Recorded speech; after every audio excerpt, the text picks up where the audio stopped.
you said there. Who was actually crossing the wavelength cutoff of silicon? Who was for 0.3 microns? 1.1 micron? 8.2? And 15.3? And most of you didn't cross anything. I mean, of course, I don't expect you to remember the exact number. There's such a question.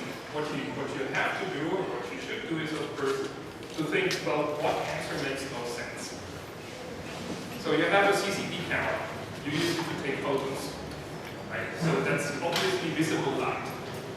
You don't show any UV frames to your friends and family. Right? You take visible light images.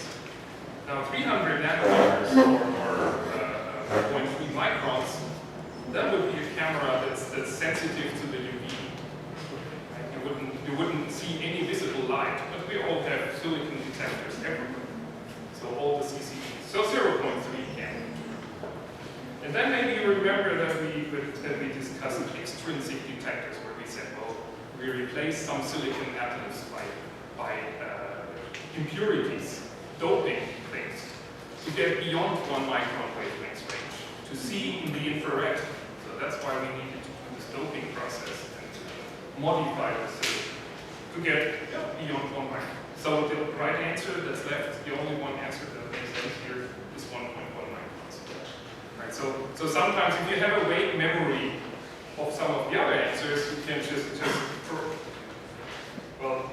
select out all the other ones, and then there's only one left. And this hopefully applies to more of them.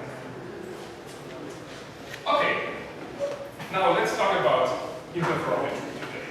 We'll discuss the basic principle of interferometry, and actually I'm switching back between optical interferometry and radio interferometry. And of course, both optical interferometry may be a bit easier to explain. Radio interferometry is, at this point, probably more frequently used in astronomy. So that will talk about the main components of an interferometer and what we actually see with an interferometer.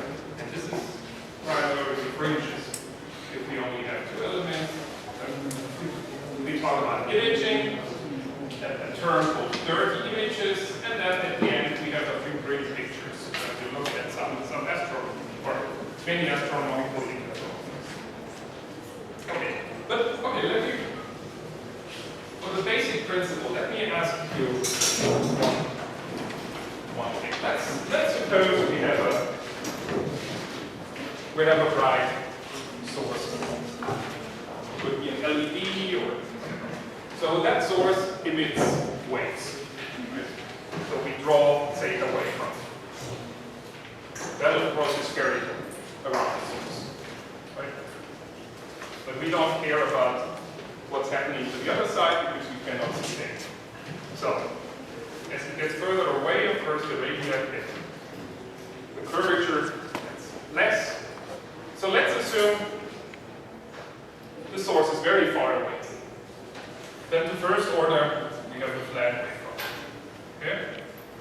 So this is very far away. Okay, now we let this flat wavefront hit the screen. Okay? But now we drill 2 holes in this. Here. So what's happening at these holes? So we shine light onto the screen that has 2 holes. Right? This experiment, of course, was done and is now famous as Young's double slit experiment. This is Young tested it, and we can consider this as 2 slits. But what's happening with the light? I mean, I give you an hint, right? Some of the light will pass through the holes. That's the tricky part, and the easy part. But how does it actually? Anyone know what's happening? They are going to behave like new sources. Like new sources. Okay, so you're saying it's not like that, the wavefront is not going on like that? No. But more like the source here. Yeah. Right. So. Okay, so we'll draw the sources here. Is that right? Okay. Same here. Okay. And now we can see that the waves here overlap. And that will cause here, of course, a fringing pattern, or pattern of fringes, or in one dimension at least, a pattern with different intensities, where you have okay, something like that from no problem. So the illumination here is just an alternating structure of maxima and minima given by the interference of the two waves. Right? So and where they lie, of course, depends on the phase of the waves. But this is our simplest interferometer in this distance. So you have two sources. You combine the light from two sources in phase coherently, and you get an interference pattern. Okay. Now, if we do that, we can of course do this also in a more sophisticated way. We have sources, and there are the general concept goes back to Fizeau in the 19th century, who created the basic concept of stellar interference. But the general principle again is to combine two beams coherently. I mean, this is the most important part. So in phase, if you just shine them incoherently, you would say, if you put there two flashlights, that's of course something you can do, right? You could put right behind here one LED, and here another LED, and then you would have light that is completely incoherent or out of phase, and you would not observe such a fringe pattern. Okay, so these are just simple representations of two different interferometers, and here in this case it's done by splitting the beam. Here is a beam splitter, and then you have one beam going this way, one beam going this way, and then you combine them, you image the result, and if they're exactly the same, then you will get probably something like this. And if you put in, for example, a different probe here, this would be for the lab, spectroscopy, then the fringing pattern will change, and this will tell you something about the phase difference that you introduced. Now, of course, in this case, for the lab, we split the light from one source to make sure that the light is coherent. In space, we essentially take the coherent light also from that source, but then our two sources, our two slits here, like in this young double slit experiment, the two slits would then be just what would be, for us observers, what would the two slits be? The telescopes, exactly. Right, this is the telescope, I mean the light of the star is everywhere, but the only signal that we receive is the light from the telescope, but of course the telescope doesn't fill the whole universe, so we only see a little part of it, and these are our two telescopes. Okay, and let's just look at the, well, if we have a single telescope, we discussed last time, the resolution would be, the angular resolution would be given by the formula 1.22 lambda over d, where lambda is the wavelength of the light and d is the diameter, the outer diameter of the telescope. Okay. Now if we, in this case here of the slit, if we want to know essentially the peak width of this maximum here, this is essentially our resolution, then what matters is the distance between our slits. And now in this case, our telescope.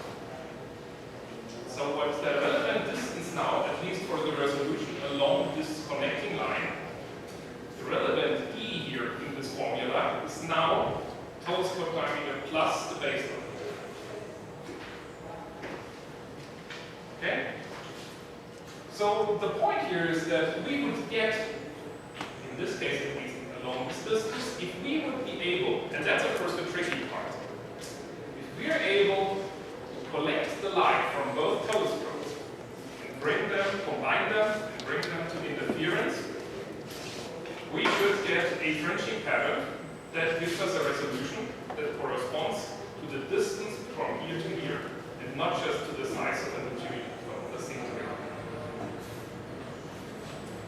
Okay, now there are different ways to look at it. Just on this slide here, I thought maybe this is one way to look at it, how we go from a filled aperture to a two-element interferometer. Assume you have a filled aperture. This is your telescope. Okay, you have a central obscuration here. And in this case, you could also say the resolution is given by the fact that any 2 points here would interfere with each other, and they help to build up the image. If you increase the central obscuration, we already discussed that this has an effect on the point spread function, on the PSF, right? It changes. PSF will look different when you make the central hole bigger. And of course now you have only the points, the outer points in the ring interfering. You could also now start to break up this outer ring. Instead of one continuous aperture, you just put a couple of smaller apertures here.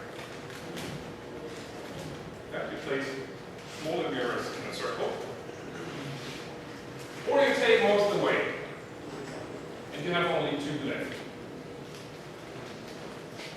And what's important is now, of course, you will lose light, obviously, right? Because now your collecting area is much less than before. But the resolution from here to given by the distance from here to here is the same as the resolution from here to here, essentially. But the advantage you have now is before, when you had a classic aperture, complete aperture, you have to polish a very big mirror. In this case, when you have only 2 pieces or 2 small mirrors, of course you can move them far apart. Again, the tricky part is to combine the light from them. This is not trivial. But in principle, now that we have 2 pieces of mirrors, we don't need to place them at 8 meters. We could place them at much larger distance. Like in this case, I'm not sure if I think they're at least 25 meters apart. Okay. So this would be the simplest case, a 2-element interferometer, meaning you receive light from 2 telescopes. And if we look at the point spread function, let's say this would be the mirror if it were a continuous mirror. This would be a single telescope in the interferometer. And so this single telescope has a diameter E. And we know that if we just look at a single telescope, we would get a point spread function that's indicated here by the blue line, dashed curve. This is lambda over D. Right? D would be something like, I don't know, 8 meters or 10 meters. Okay, and now you bring another telescope of 8 meters or 10 meters here and bring to interference at this point here by combining the light. And then what you get here is this interference pattern. And the envelope of this interference pattern is still this lambda over D. But the structures you can see in here are this lambda over B, or actually it's 2B, but let's not discuss about this. So this lambda over now the distance between these telescopes that is determining the size or the width of the central peak. And this will give you then the angular resolution. This is now the information about the source material. Okay, so this is is the very basic principle. I think it's important that we understand this. Any questions to this point?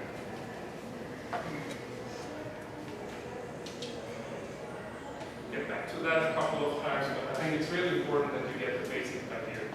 It's better to ask now than tomorrow with the test.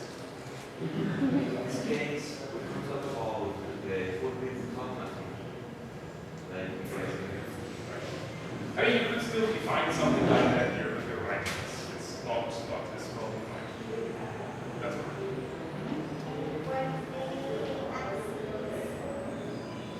Oh, here, this is, oops. This is intensity, and this is just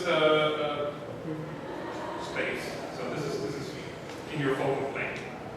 So you put of course you put pixels there in the detector. So it's like here in this case where you just put the screen behind your slit. The blue line is the point spread function of a point source at infinity, right? Yeah. So what's the point of getting these fringe patterns if the point spread function is essentially you get these fringe patterns, but overall you have the same like. Remember Rayleigh's criteria for resolution. So if we had two stars that are very close, it may well be that the blue curves overlap pretty much, and you would never be able to tell, is this a double star or a single star? Now this one, of course it's a simplified drawing, this one appears only about 4 or 5 times narrower. But if you say, if you have a 2-meter telescope and you put it 50 meters apart, right, your advantage would be a factor of 25. So if this is 25 times narrower than this, and you have a double star that is very close together, you may see this in the red curve, but not in the blue curve. Right? So it's the increase in resolution that makes really a difference. Only that the images in this case don't look that nice. We'll see this. Now, so far, our 2-element, I mean, this would work in principle. The only problem is that in this case, the star has to be exactly at zenith, and most sources are not.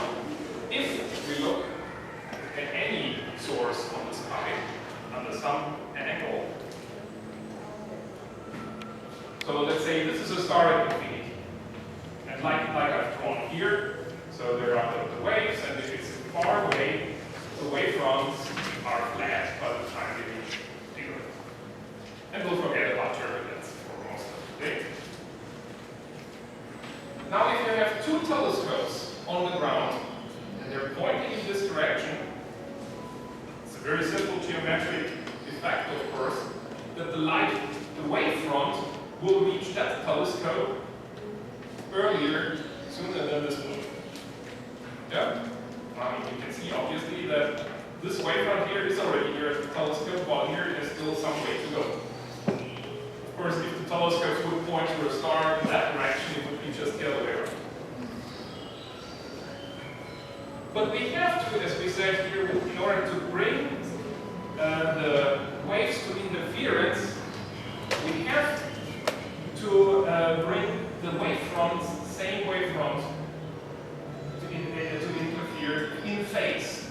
Meaning, it doesn't help to bring that part of the wavefront to interfere with that part. No, the light has to come from the same wavefront, the same really phase. How do we do that? We just compensate for the difference here. We know, of course, what the difference is here, the length of the difference, because we know where we're pointing. So it's simple geometry. We know exactly, well, this is maybe 20 meters. Depends, of course, on the distance here between the telescope. So we have here what's called the delay line. So from each of the telescopes, the light first passes through a delay line, and here is another telescope that just moves back and forth, and therefore changes the optical path length of the beam. The beam has to travel before it gets So again, in this case, the waves are interfering directly.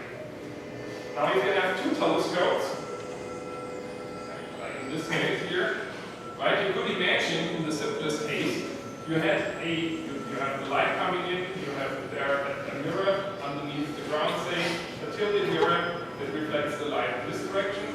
Here you have a tilted mirror that reflects the light in this direction, and then they interfere. Yeah? But again, this only works if the path difference is exactly the same. If they look at different angles, we have to delay the light from this part until the point where it is in phase with the light hitting that telescope, which is 10 meters behind that one. In other words, we have to add an optical path length of 10 meters to make sure that there is the light has traveled the same total length from the star at infinity until it interferes. Okay, so this is an important component, the delay line, and we'll see how that works in a few minutes. So we have the light from here having its delay line, the light from that telescope going through the delay line, and then they combine here the beams, and then at the left we'll see these fringes. And they look like one-dimensional fringes simply because obviously what we have said here applies only to two telescopes in one line, right?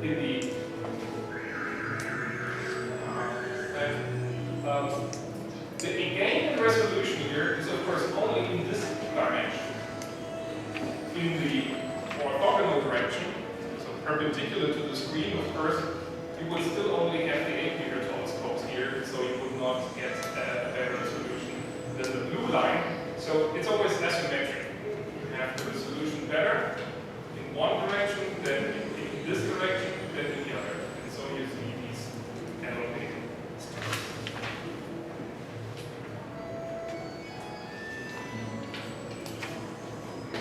So let's look at the main components of an optic.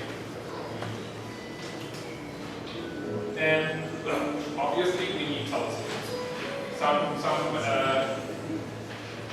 observatories use 2 telescopes, some use 4 or even more. So the ELTI interferometer, the ELT interferometer, so I don't know. In Chile, this one is on Hawaii, in Hawaii. But in principle, you could use any number of telescopes, only it's quickly expensive and complicated. So then the second component I was referring to are these delay lines. And well, as I said, the delay lines are needed to compensate for the optical path difference from the different telescopes. Depending on where you're pointing, the light hits one telescope sooner than the other, so you add some extra path to the one that it hits sooner, so to make sure they're in phase again. And this is one way to do it. You can see here there are ultra-precise rails. On these rails there are these cards moving back and forth, and the light is reflected here. And then, well, depending on where you are, it works. Now, in order to make this work in phase, let's say we have an infrared interferometer and working at, say, 2 micrometers. Now we also know, of course, that the phase or the alignment of this thing has to work much better than 2 micrometers. If you have just add a card here and you put it somewhere and it's within 5 centimeters, it will not help anything. You really have to make sure that you compensate for exactly the path difference to the micrometer level. And so you have these amazing machines here where you move them back and forth tens of meters, 20, 30 meters, but you make sure that they stop at exactly within micrometers accuracy at exactly the point where you want them. And as the source is moving across the sky, of course the path difference is also changing. So you have to constantly follow the just geometric distance between the telescopes when we look at the source. We have to constantly follow that by moving that back and forth. Okay, so that's it's called the dynamic range of more than 10 to 9, meaning that you have many meters of travel here, and you need to align it to the micrometer level. And that's of course just one of the challenges that you have to do with interferometry. Now, the equivalent for imaging, if you had a filmed aperture telescope, the equivalent there would be that you say you need a smooth mirror that is exactly in shape. Right? Because what would be then the analogy? Let's say you had just one mirror and it's out of shape, then not all of the points from the mirror would not interfere anymore. But the ones that are out of shape, of course, they also suffer some path difference, and you would get fuzzy images. And that would be the analog to interferometry. Okay, at some point you have to bring the beams together, and you can either do this with a single mirror here, where you see one beam coming here, two. Well, if you have more telescopes, you have more beams, you can combine them in this way, or with a beam splitter, where you have one beam coming in here, one beam coming in here, and then with beam splitter, one of you to combine them, and then you get down to here. In reality, this is the schematics. In reality, it can become quite complex. This is an instrument called Amber for the VLTI, which combines 3 beams. And you can see there is quite a number of, so this is all on an optical table, and there are many people aligning these things. So I remember when I was at Palomar Observatory, they also had a test bed interferometer. They had a Palomar, and I think it consisted of something like 200 optical elements. And they didn't leave the stuff there over winter. Winter is the season when it gets cold. And they had students at Caltech who then in the fall went up to the mountain, removed all the mirrors, put them down, stored them in Caltech, and in the spring they brought them back on the mountain and aligned everything. And it usually took them a week or so to get everything aligned. And well, not surprising as you look at the complexity of these things. And then finally, I mean, one thing we have not considered yet is, of course, when we say we bring the beams to interfere in phase, that also means that we assume there is something like a flat wavefront hitting the telescopes. If that is already screwed up by turbulence, then we will never get an interferometer. And this is why all the telescopes here are equipped with an adaptive optics system. I realize I've mentioned this many times, so please be patient. Tomorrow we will discuss adaptive optics. Okay? So the idea is that with that you can have some correction of the distorted wavefront, maybe back into an almost flat wavefront, and you need this of course for every telescope. Then you bring the beams to combine to interfere.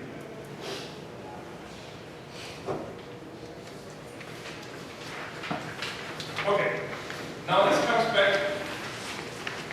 As we've seen here, there is a fringe pattern, and this is also what you get from the telescopes. The question is now, well, obviously it looks ugly, right? This is not the kind of image you want to show around. And so how do we know the information that's there? And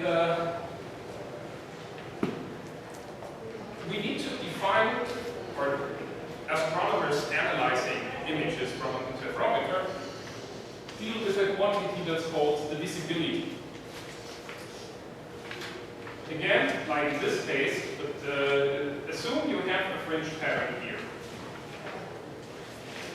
And in this case, of course, the fringes have a maximum intensity, again here.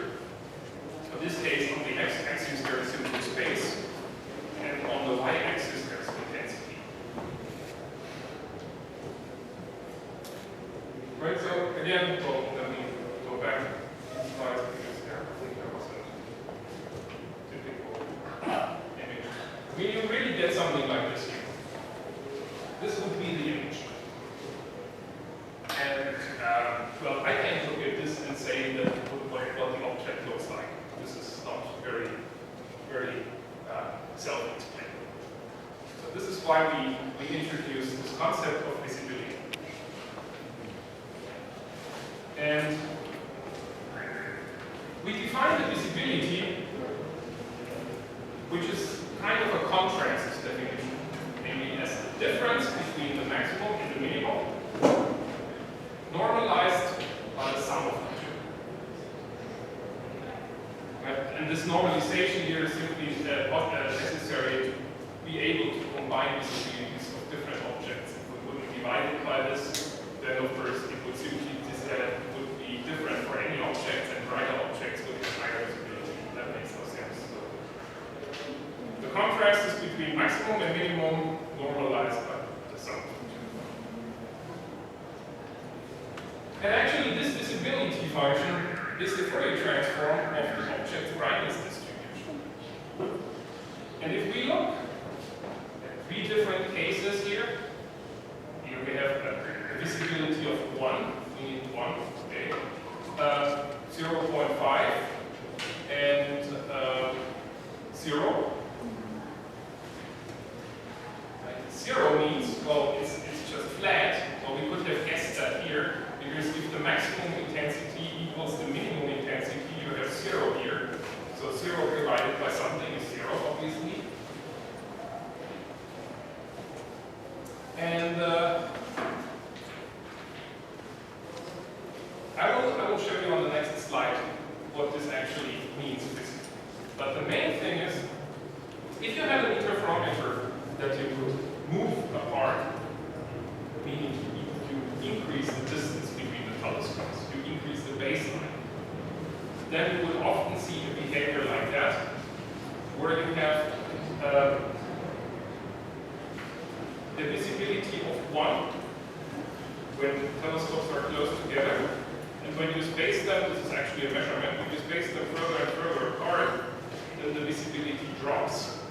And this corresponds to a source which is resolved, and this corresponds to a source which is unresolved. I will show you on the next slide. Let's assume we have the image of a star. Now, of course, stars are very small anyway, so no matter what telescope you use, it will be very difficult to resolve any solar-type star apart from the sun. But let's say we look at a red giant. Red giants are big, and near a giant you can actually resolve with an interferometer. So let's say we look at it at a red giant. We put the telescopes very close together, we bring them to interfere in phase, and this is what we would measure. This would be our signal, or the intensity cut across. I mean, this is the cut across. This would be the fringe pattern. Okay. Now we move the telescopes a bit further apart. That means, of course, that remember now we have a resolution that is roughly lambda divided by the baseline. We expect the resolution, the angular resolution of the system to be better now. And indeed, it's changing slightly. And you can also see that the contrast isn't that high anymore, like in this case. So there is more fuzzy emission in there, meaning the minima are not 0 anymore, and the maxima are a bit fainter. So the visibility, according to this definition here, the visibility now is dropping because we have light in the dark areas and the maxima are not as bright. So we can go even further away, the effect gets stronger, and when we're really far away, we don't see any fringes anymore. We get sort of a smooth distribution, and in this case, the visibility, again defined as here, the visibility is 0. And that means that at this point, the angular resolution here of our telescopes, given by lambda over the baseline, this is the telescope diameter if you like,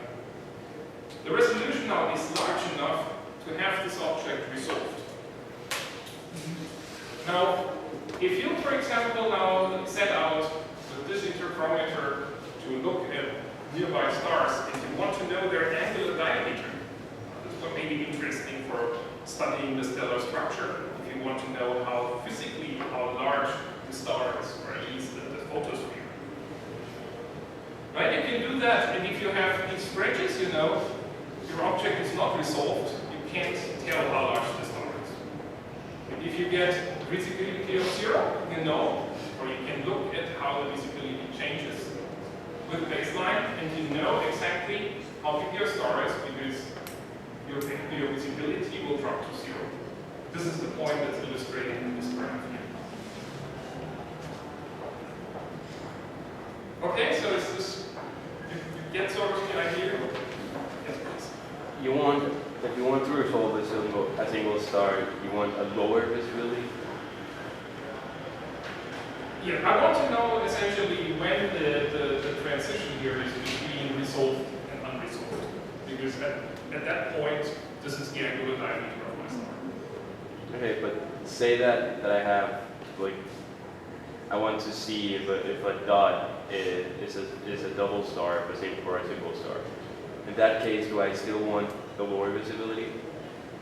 Because with what you said earlier, it seemed that the fringe pattern would make it easier to resolve binary stars.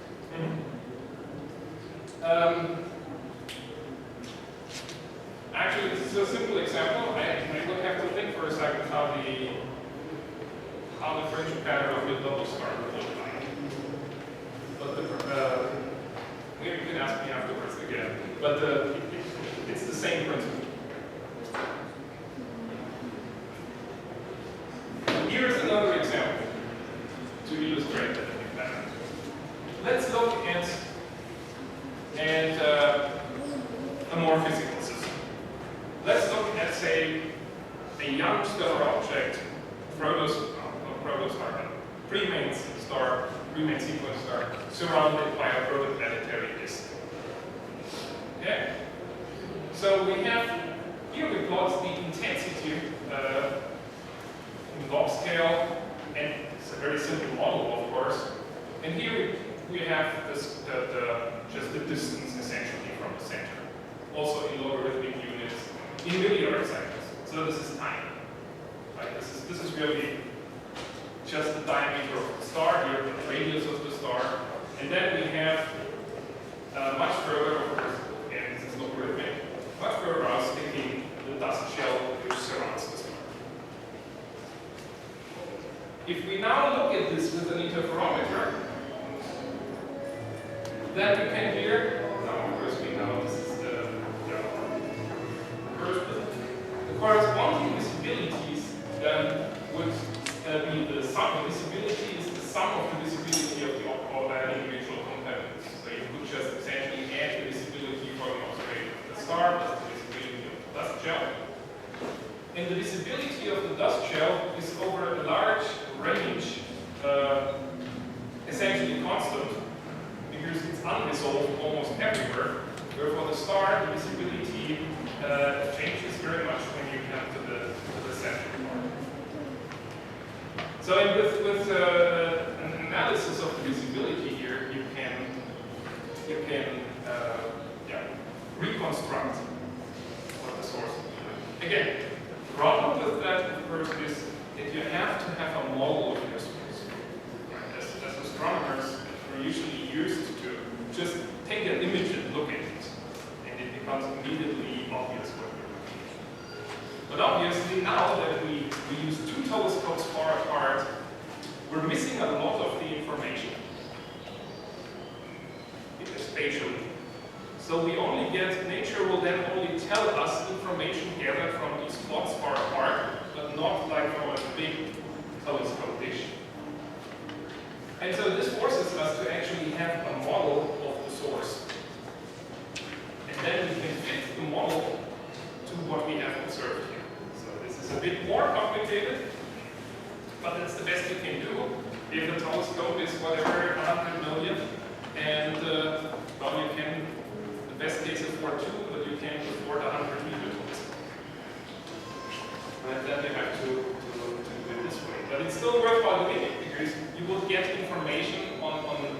spatial scales that are otherwise completely unaccessible. The previous slide, the previous. Yes. When we have more than 2 telescopes, how is the final image? It's getting better. And the images are getting sort of better. And maybe you can bear with me to get there for the radio interferometers. In this case, of course, we have what we call optical telescopes. And optical telescopes are expensive. So usually you have only 2 telescopes, maybe 3 or 4. But that's it essentially. For radio telescopes, you have many more. And then the situation is different. And how much it is different, we'll see in a couple of slides. Okay, but you're right. So this is only for the simplest case of 2 telescopes. But maybe it's the most complicated case for the image interpretation. So yes, if you add extra telescopes, you'll have extra information, and that will change your pattern. Let's. But before we go there, let's just add one thing. The problem is that these fringes, the fringe pattern, this is now the image that you want to, that contains your information. So in principle, you want to have a long exposure. Like for any astronomical detector, you would like to integrate for a long time. But unfortunately, everything is moving around in the interferometer. You see these long delay lines, and so there is some instrument instability. You also have some residual turbulence from the Earth's atmosphere. Things are moving constantly back and forth. And so it is like for normal imaging, the seeing, if you don't correct for it, it will just co-add and wash out all the structure that you like to observe. So in order to get a good long exposure, you actually have to track the position of the fringes. And for that, you often do simultaneous observations of a bright guide star. And that's simply because your science objects is often very faint. Let's assume you say, oh, interferometer is great. That gives me an angular resolution of a few milliseconds. So I can look at the center of a galaxy. I can resolve the black hole, the accretion radius of the black hole, and look what's happening on those angular scales. Which in principle is possible, but the light from that central region of a distant galaxy is so faint that it will not immediately give you a nice fringe pattern like we've seen in, say, a few milliseconds. And so you would have to integrate longer in order to see something. But we said when you integrate longer, since the fringes are moving back and forth, in the long exposure, you will not see them anymore.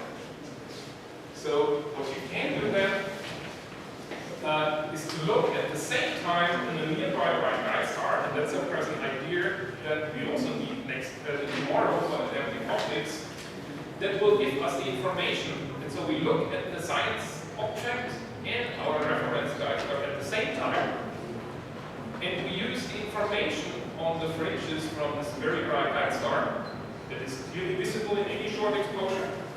That will tell us, okay, this pattern is moving back and forth, so I need to shift the image a bit. And the same shift will also apply then to our science target.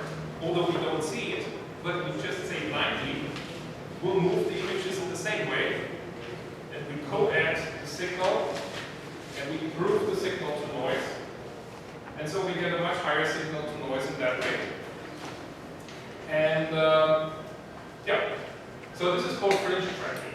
And this is a very, really important aspect. If that won't work, then yeah, the whole thing was for nothing, essentially. Okay, now we'll come back to your question. Because so far we've been talking about two telescopes. Let's assume, and of course, there is limited information because we only have a 2-element interferometer. If we add now the third one, okay, again, 2 telescopes. We have, this is now actually explained for radio telescopes or radio wavelengths, radio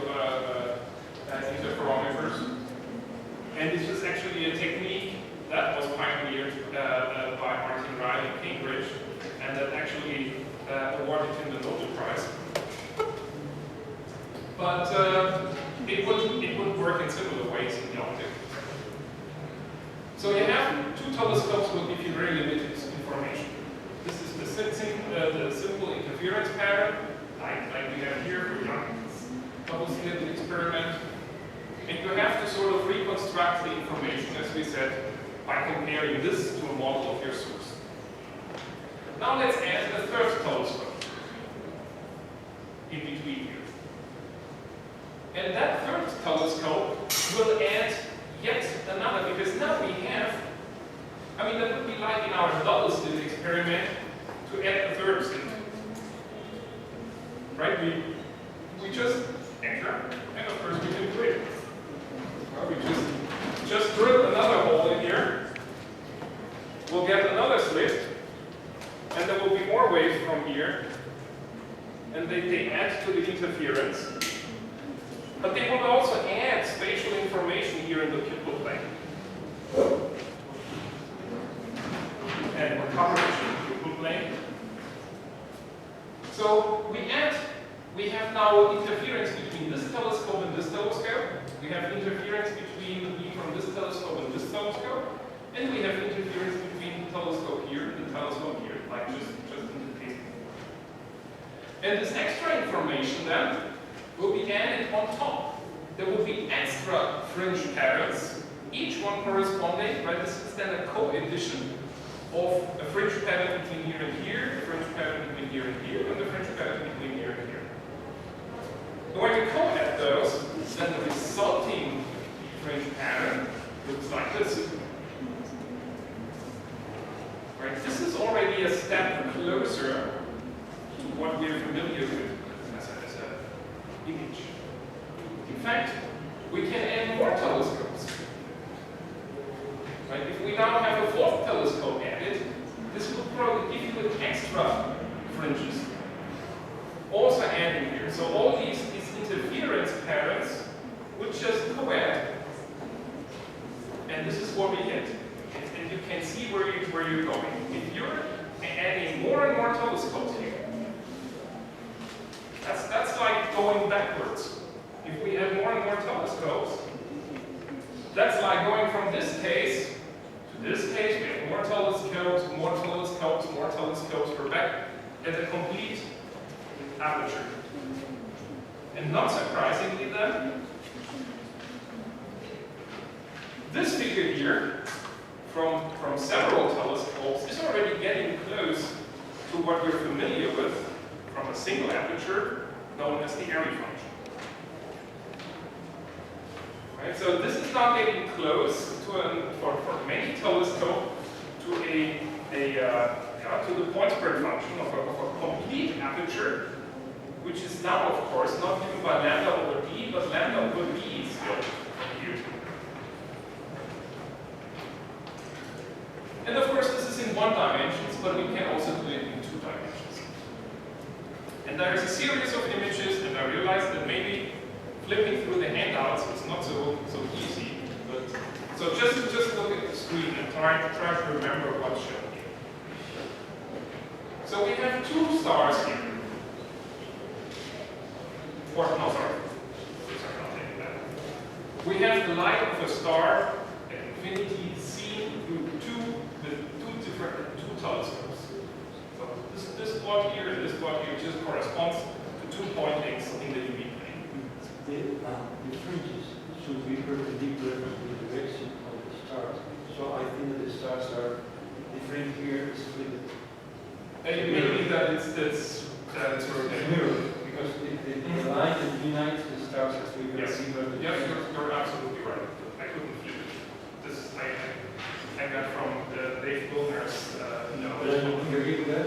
I agree with that. If these are the two, there should be. The fringe should be that direction. Yes. Because there's no decreased spatial information along this direction while you get it in this. I mean, the angle is but let's not worry about the angle, let's just worry about the qualitative information. Okay, and this is also, I should also remind you that when we talked about Fourier transforms, we were talking about image space coordinates x and y.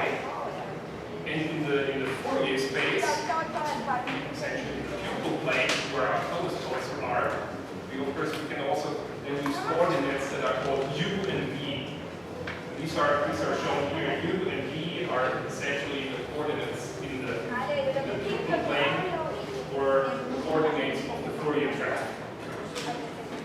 Okay. So now we have in the Fourier space, in the UV plane, we have the two telescopes. They give you this information. Now we add a few more points per telescope. We'll get this image. Okay. We'll add more. Just imagine you have lots of telescopes scattered all over the place. Bring that to interference. Now this would be a scientific combination. More telescopes, more, and you see where this is going. And in the center, now that we fill the UV plane more and more up with telescope, right? This is approaching the case where we have a complete coverage, meaning a big dish, a big telescope here. Now of course, it's still not completely covered, right? There's still more white area and black dots. But this is already getting close. This looks like a noisy image. More.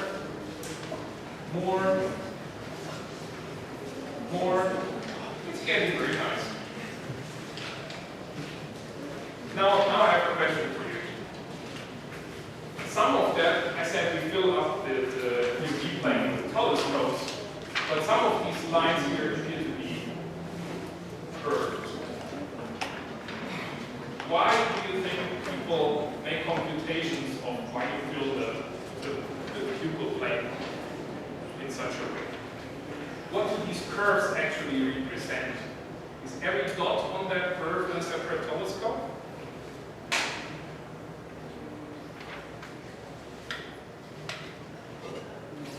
Any ideas? I'll bring some to my thinking. Why is there such a curve there? Remember, this is the place, the pupil plane, this is the location of our telescopes.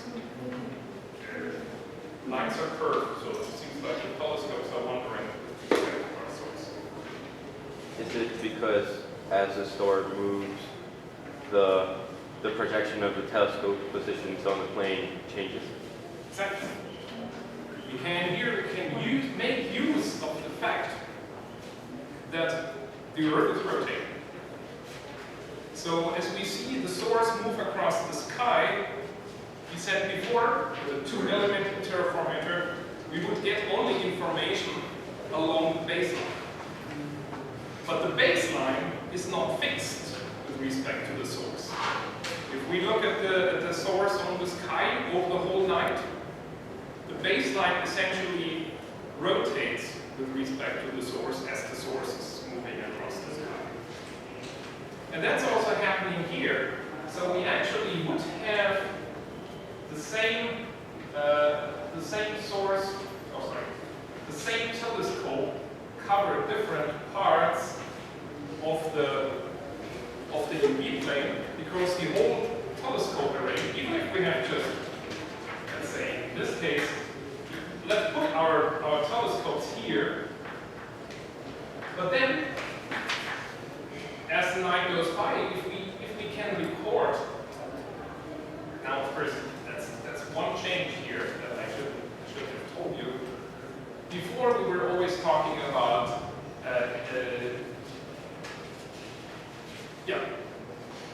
oh, actually, it's still true. Of course, we can record an image with any given configuration at any time. But then we can, as the sky rotates, the position here is changing, and we add more baselines, and we give extra spatial information. Then we can also add to the images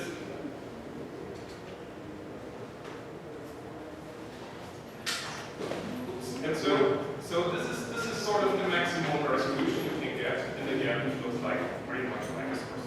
How do you find the sample? What is the sample? Is it a unit? What is the sample? This here would be the image, but in order to make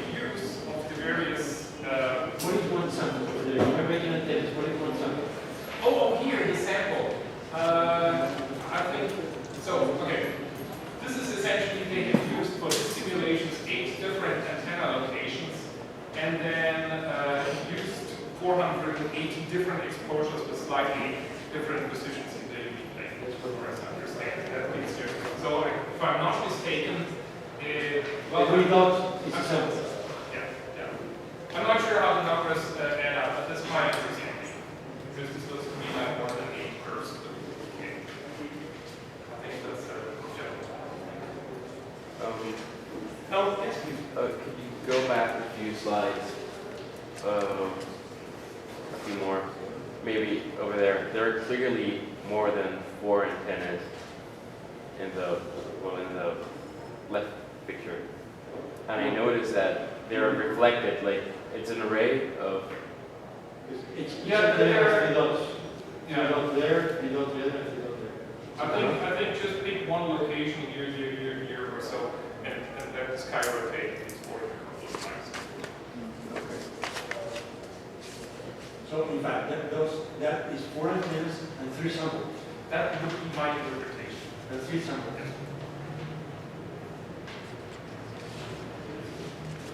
So you're missing the samples from the you're missing the samples from the initial. Yes, I recommend reading the paper from Dave Wilmer. It's an excellent summary, but I did not understand. So in fact, your solution has to carry out through the whole night. Right? Absolutely, but you have to. How many hours does it take to get this 240 samples? How many hours? Of course, it depends on the declination of your source. Yes, but typically. Many hours. Many hours. Easily many hours, certainly more than one. This is radio observations, these are their radio. Yes. And so it's more easy because you don't have to stop. In that sense, it's more easy. You don't have to stop when the sun comes up. Right. Because it's really. And what type of resolution we're getting? A fraction of an answer. Oh yeah, that really are exactly Really are super. Of course, we have always lambda over, say, baseline. If we go to radio, then.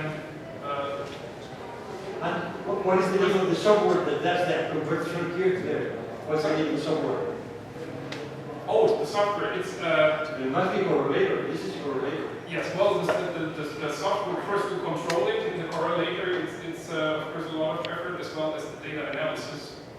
The good thing is that this is a supercomputer, right? yes, you're not only well. Some of that, of course, back to the big thing about the VLA in New Mexico. It's been there for decades. So correlation was never probably simple, but you don't need necessarily a super computer in that sense. Well, but you need smart software anyway. You need a powerful computer. And the good thing is, of course, that many observers use these facilities. So you're not there on your own. You don't get just some data packaging, you don't know what to do, but you can use the software that is written by experts to run your data. If you need help, you can go to the observatories and they usually show you how to do things. And if you have observing time, so to actually calibrate the data, it's usually, at least for observatories that have been running for a long time, it's usually much more straightforward than it may be here. You never mentioned the diameter of the telescopes. Oh, because I don't know what was assumed in this. It's It's just a simulation for any to illustrate something, but depends on the observatory, of course. But again, I mean, for a good radius telescope, you can calculate it yourself. You say lambda over b. If you observe at a 2-centimeter wavelength with the VLA, and you go to the longest configuration, which I think is something like 36 kilometers. Right, so the wavelengths are much longer, but the separations, I mean, who could build a telescope with 36 kilometers? No one. So there's only one way to get that resolution for those wavelengths, and that is by doing interferometry. Now, the good thing about the radio interferometers, and why they're more popular, of course, is that, again, keep in mind, to make it work, you have to interfere in phase. And the requirement for the interference then is that your beams need to be aligned, sort of correlated and electronically, doesn't matter, to within that accuracy. So if your wavelength is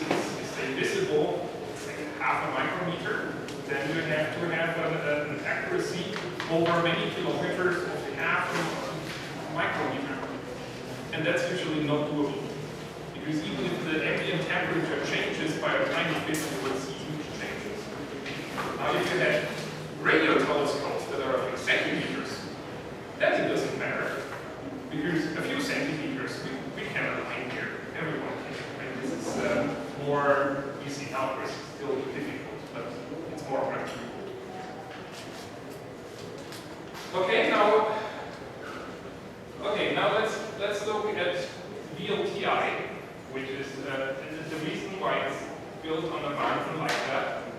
It's not a coincidence or just accidental someone put the telescope there, but people of course have looked at what's the best way of putting 4 telescopes on a mountain top to get the best images if you combine the light from all 4.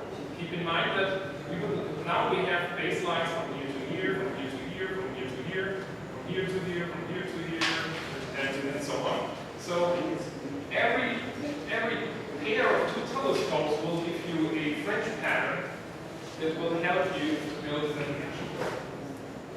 And in addition, if this is not sufficient, they have put, if you look at the image here, this is from Paranology, you see the structure here. Right? This is not from whatever extraterrestrial UFO pattern or so, but this is for the ley lines you can actually put at these places. You can put smaller telescopes there. So they have an additional 3 telescopes, and they're 2.5 meters, the so-called auxiliary telescopes that they can put here, and have extra, all of these dots here represent a place where you can put one of these smaller telescopes, and then you can have even more telescopes that fill up your UV plane to help form a more complete image. In fact, I recall that one of these interferometry labs closed because they couldn't find fringes. Is that real? I do not know exactly which one that is. It's certainly not the VLT, but those interferometry experiments. I mean, this is a gigantic thing here. But of course, interferometry is generally a very attractive thing also for physicists. And so there were many experiments in the US going on, particularly where university groups were making experiments. They had now small telescopes at an existing observatory, and were trying to do interferometric measurements there. And I'm not surprised. Many of them have struggled getting funding, and some of them probably were running out of funding. Because at some point you need to present some results to your funding agent. And as you can see, it's a complex procedure, and it's not straightforward. It's just needs time. So if we look at this is the VLT telescope again, the VLTI. And what's drawn here are just the arrows to connect to any combination of 2 telescopes. And as we said before, this is called the UV plane, the pupil plane. Right? This is essentially the Fourier transform of your image. So here is the UV plane again, just with those drawn from the same origin, and it shows you what angles and distances, values it covers in the UV plane for an object that means. Right? Keep in mind there is some geometry involved, so it's always the projection of the pattern.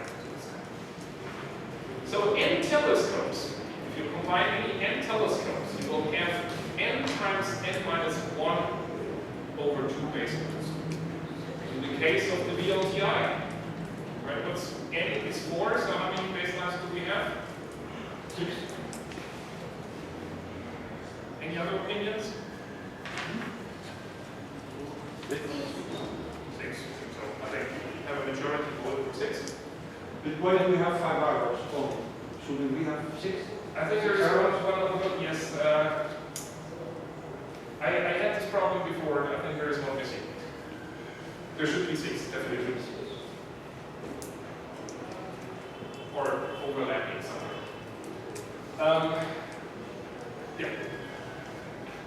Sorry, what's your question?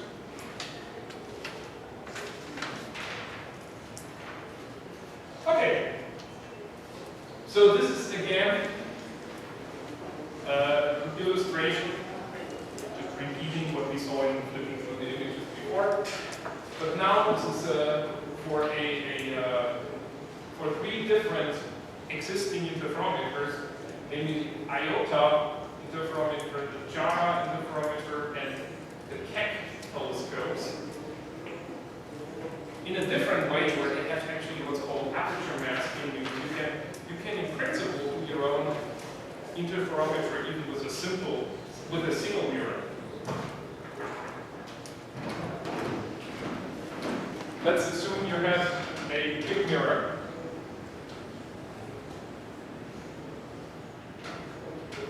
And you would put a mask in front of your big telescope mirror that has some holes. I don't know where. Okay. So instead of that big area, you will only have those little sub-apertures where the light comes through. And only the light from those points will form an image, and when it forms the image, of course it interferes. And so you will get, in this case, you will not get a resolution that is much higher than from the full aperture, but your point spread function looks a lot different.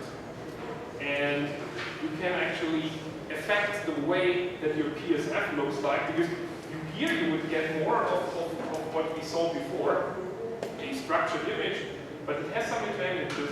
It doesn't look like a simple area pattern with all the rings around. It looks differently. And depending on what you're after, maybe, for example, if you want to detect exoplanets, where you know, well, if they look like our solar system, you would try to find something at the distance of 1 astronomical unit. And maybe that's exactly where your area ring is. And if you use a more sophisticated way to fill the aperture, then you have some control over how your PSF looks like.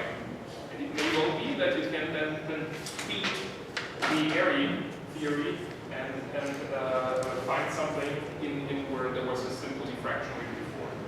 So some people use aperture masking. And that's why you see from the Keck, which is only 2 telescopes, you see many telescopes. But IOTA, 3 telescopes, JARA, 6 telescopes. And then you have a source at 45 degrees declination, and you observe for 3 hours.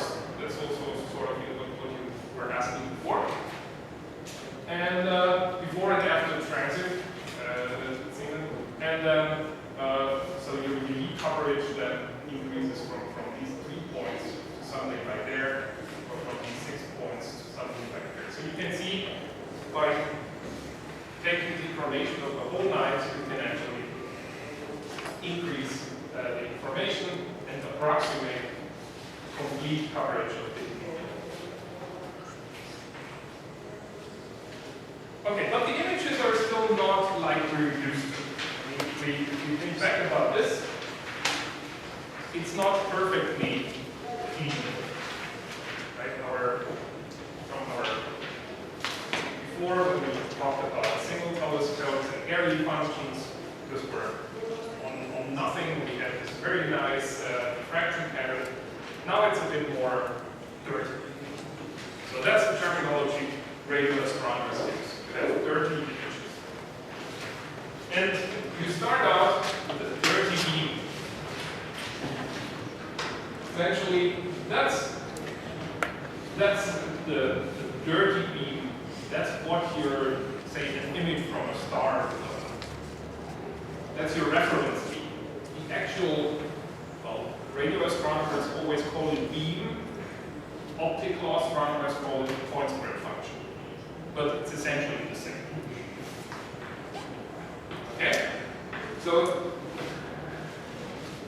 historically.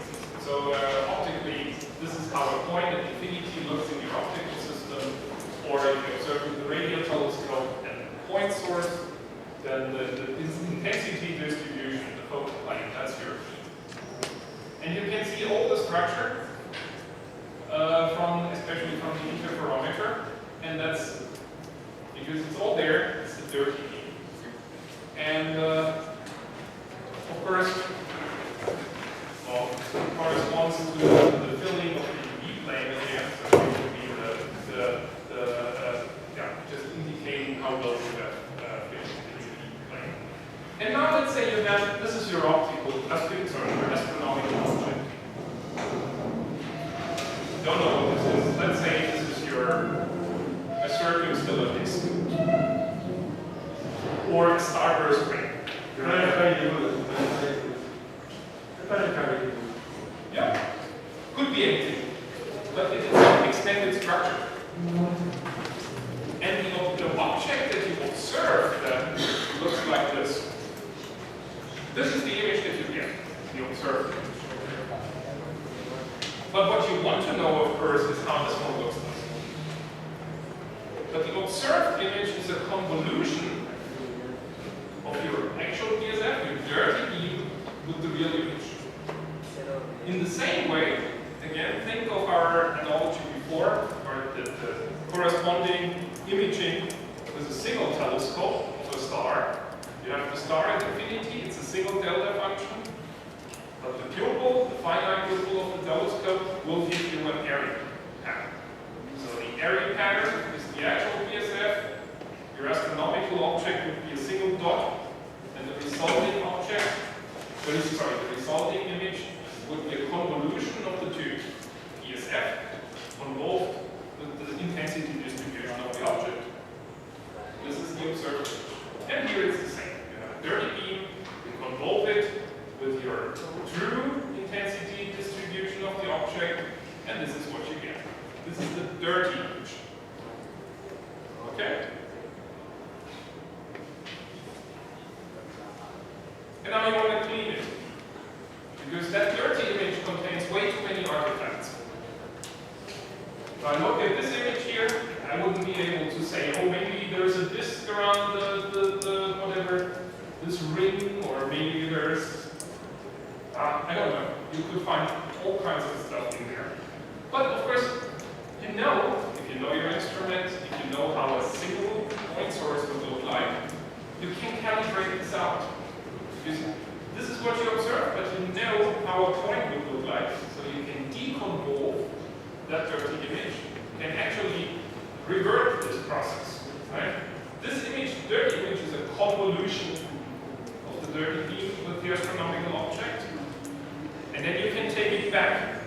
You know, in the Fourier transform, and the convolution and the deconvolution, as we discussed for the Fourier transforms, how it works mathematically. So we can go back, we can deconvolve that image with the dirty beam. And then, if we're lucky, we'll get an image of the object. And that image is then called the clean image. Clean just meaning that we get rid of the artifacts of the structure that the telescope is producing. We get back okay? But of course, this requires, since you have to make Fourier transforms, this requires that you have decent signal to noise. If it's all noisy, then it will. Okay?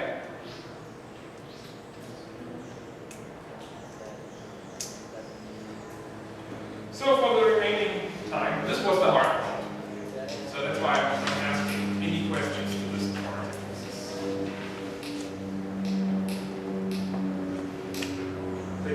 Just, I'll be here tomorrow morning. Think about it, look at the slides again. If you have questions, please stop by. Okay, I know this is not easy. This is not, if you don't get it immediately, you're not strange. This is normal. This is tricky. Right? There must be a reason why someone got awarded a Nobel Prize for that. It's not trivial. Not every one knows this from the beginning. But and it's also the thing. Once you've understood it,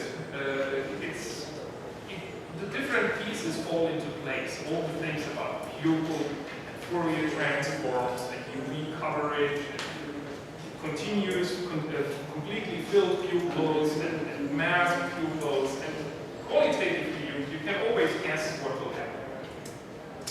So that's why it's so important, not just for interferometry, but for the general concept of diffraction limited imaging in astronomy. Okay, so at the very end, let's look at a couple of radio interferometers. It's a millimeter and optical. Just what's there. And probably the famous one, which was also featured in Hollywood movies. Who knows a Hollywood movie from that? Right. I was Jodie Foster was weird things in the control room. So this is the VLA in New Mexico. And the antennae are aligned along this Y-shaped constellation, and they're on the rails. And why are they on rails? Because then you can, depending on the angular sizes of your objects that you're interested in, like, for example, someone who wants to study the central parts of galaxies, where there's circumnuclear, starburst, and black hole accretion, that's very on small scales. So on the small scales, you need the best angular resolution, and you would probably ask them to reconfigure the array up to tracks of 36 kilometers. So you get the longer space. But on the longer space lines, you're also very insensitive to emission at large scales. So say the atomic gas across the galaxy. If you want to study more larger scale features in your galaxy, you would ask them to go to smaller separations, so to have a more compact array. There are 27 telescopes, 25 meters each, and I think that's probably the most famous of the existing telescopes. There's also the ATCA array in Australia, which consists of 6 22-meter telescopes on an east-west baseline. So you'll find if interferometer, of course, if there are only a limited number of telescopes. I mean, 27 is already a relatively large number. But of course, not everyone has the budget that the VLT project has. So if you have fewer telescopes, then you can make, you have two choices. You put them either in some pattern spread over 2 dimensions. So you get any image that you take, you get a better image than if you have them all in one line. But then you don't have much improvement overnight when you make use of the rotation of the Earth. So that will then have more points to cover your UV plane, because then you have 6 times the number you get when they move around during the night. Right? Whereas if you would put them not in one line, but just randomly, say a square, then you have some redundancy there when it rotates. So there is the Westerbork Synthesis Radio Telescope in the Netherlands, which consists of 14 telescopes, 25 meters each. They're a baseline of 3 kilometers. And there is this one here, doesn't exist yet. But that's in radio astronomy currently the main topic, the square kilometer array. Not sure if you've heard, have you heard about this? Square kilometer array?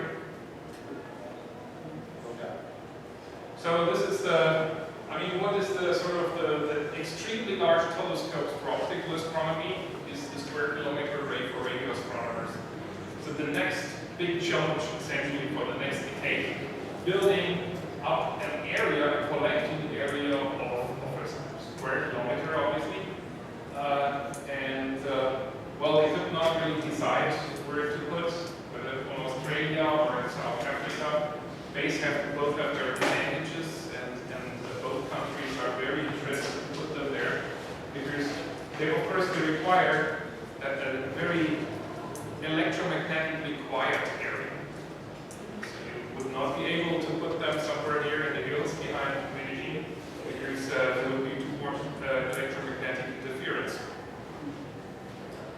So you go to very remote areas, and there are some in South Africa and Australia. On the other hand, they require infrastructure that's also very attractive to the country because you have to provide huge power lines or power stations there, and the signal processing you have to be high frequency or high bandwidth cable, internet cables and so on. So that this is usually a good opportunity for infrastructural developments for the country. So, yes, please. In the first image, why are there two antennas?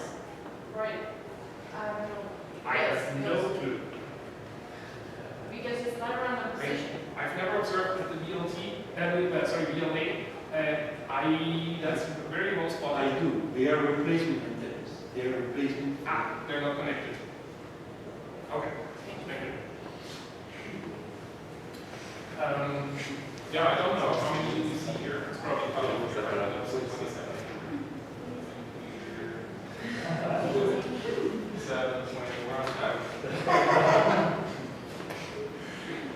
Okay, so if that works out, that's something for some time in late next, in the 2020s.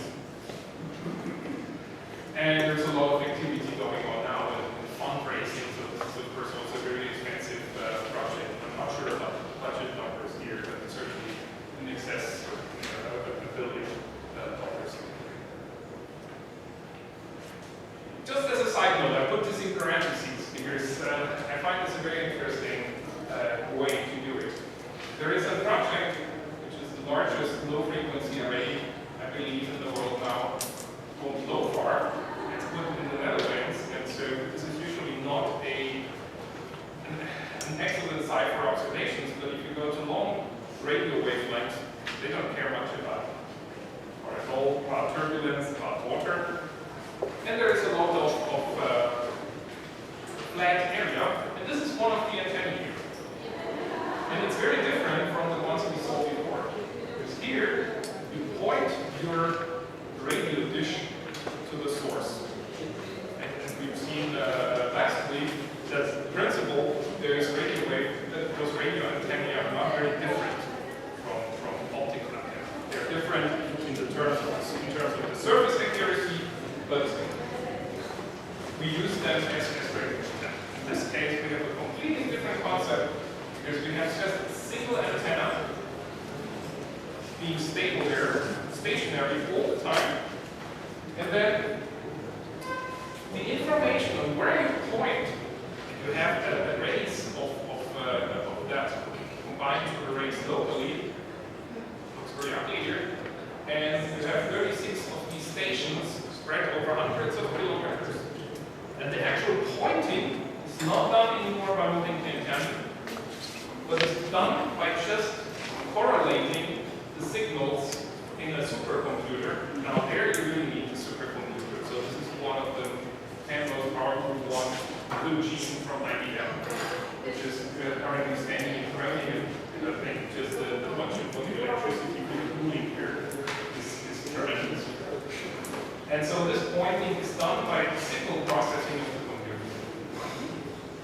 So I just wanted to mention that because there are new ways. What you should know about, of course, is VLDI.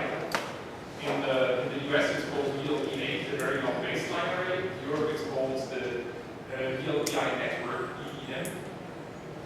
And there you see many single-dish telescopes connected together. Again, keep in mind, before we were talking about many telescopes on this more or less the same site. Now we go to the next step to get even longer baselines, and we connect different telescopes at completely different observatories. There are even different telescopes constructed. And I mean, you can see here on this pseudo map that they're really located at different parts here in North America. Or here from the UK to Italy to Spain, in various places in Europe. Now, obviously, at that point, when you combine telescopes from different countries, you can't bring the signals to a correlator in direct, I mean, in real time. And what you do instead then is you record the signal, the radio wave, and because you have to, eventually you have to bring them, the principle is still the same, you have to bring them to interfere in phase. But how do you know the phase? And you know the phase because you will have to make them interfere with reference to an atomic clock. And so the atomic clock will give you essentially a reference, will help you to provide a reference phase, and you overlay the signal with the reference phase. It's like modulation with any radio transmitter. And you record that information.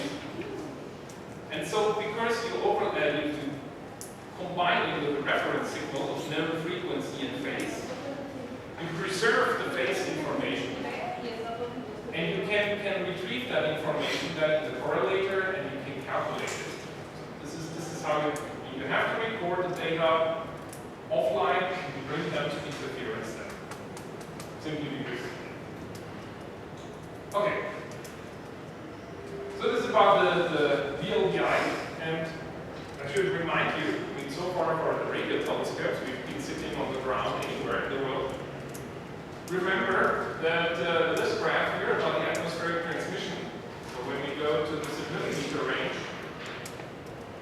the water vapor really makes it, the water vapor really makes it hard to see through the atmosphere of those wavelengths. And so submillimeter observatories are built high up on the mountains.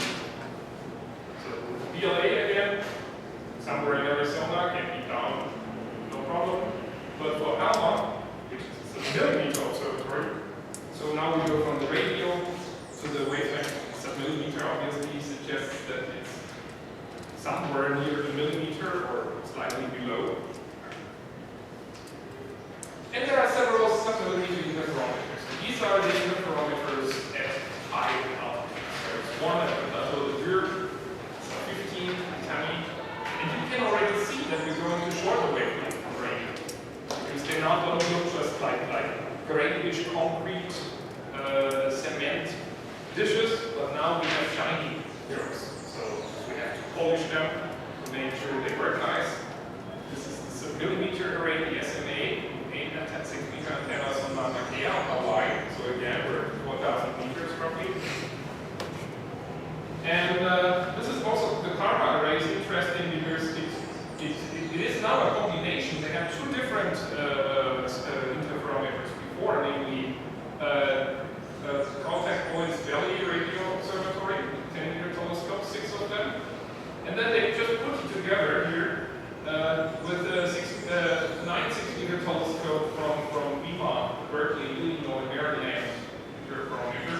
So now that's why you see now 6 of those and 9 of theirs, and now they work together as an array of 15 telescopes called CARM. So you can see the good thing about these telescopes is that you can actually move them. That's not possible really with an optical telescope where you have to dome around and everything is more fixed.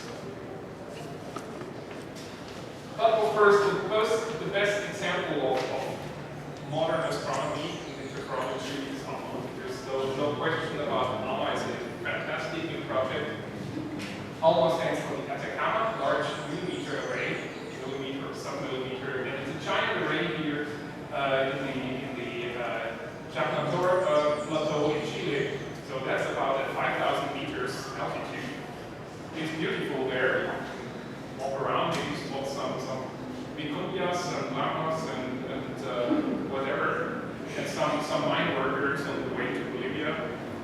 And you can change the baselines here. There are these trucks, gigantic trucks picking up the antenna at their location and moving them somewhere else. But of course, the locations can be random. They have to be at some stations where you have the information to transmit to the correlator. But this is the wavelength range we're working, and there are 50 antennae with 12 meters each. There are additional smaller antennae to fill for better coverage of the TV plane for more extended division. But okay, so there was already the first subset. Not all of them are yet working. It may take another year or two.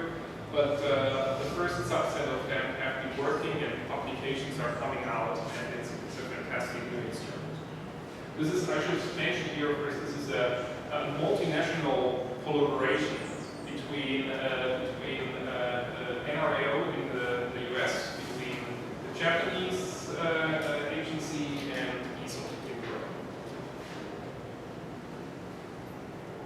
And then finally, and I think this is my last slide, this is time, there are, of course, now you should be sick and tired of these images because you've seen the VLTI before and the Keck telescope. And again, all of these are, most of the time, used as single telescopes. But you can connect them together, and then this is interferometer. There is another one which I haven't mentioned yet, not before in terms of interferometry, not as a single telescope. And this is the Large Binocular Telescope, which has two 8-meter telescopes on Mount Graham in Arizona. And so there's one in a single mount. They put two 8-meter dishes, which they fabricated and polished and everything in Arizona at the Mirror Lab. And of course now that telescope then makes it big. And now you have a baseline here of, I'm not sure if it's something like 21 meters. But anyone have an idea why people put, you can do it like this, why people put two telescopes in the same mount rather than have them independent like here? What's the advantage of doing it like this? Because I have a much bigger mount necessary. You move the whole thing in one piece.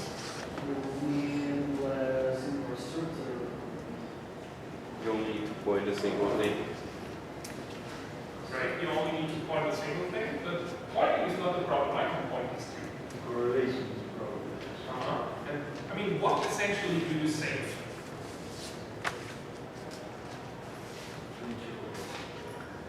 You save a very complex component that we discussed. Oh, the delay between the Exactly, the delay lines. Remember this nightmare of making sure that the light has exactly the same path difference to the object when you have two individual telescopes.